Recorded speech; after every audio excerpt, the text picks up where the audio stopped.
about another one.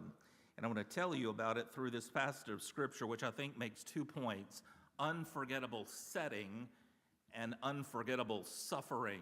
Unforgettable setting and suffering. First of all, notice the unforgettable setting in verse 8. Jesus Christ is the same yesterday, today, and forever.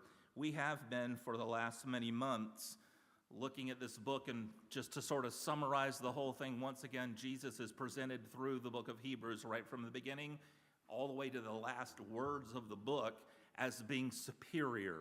He's superior as a speaker.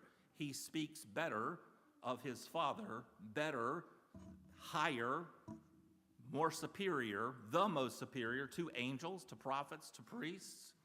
And now we're told that it's his blood that speaks a better word.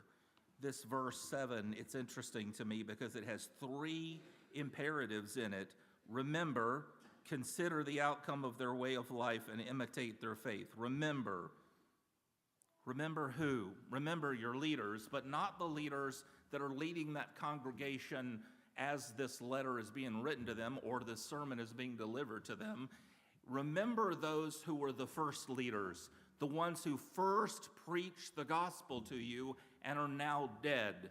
Remember them, but not just remember them so that you can feel warm feelings in your heart or light a candle or something else like that, or have a party or have some sort of homecoming day. Not for those reasons. Remember those who first preached to you so that you can consider. Consider. I think this is another word for meditate.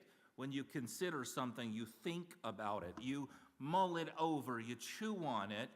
You chew on it some more, and you chew on it some more. You remember, you recall who they were, what they did, and then you meditate on who they were. Meditate on their whole life. Meditate on, consider the outcome of their way of life. You can't consider the outcome of their way of life unless they're out, unless they're done, unless their life is over. Remember them so that you can consider the outcome of their way of life and imitate their faith.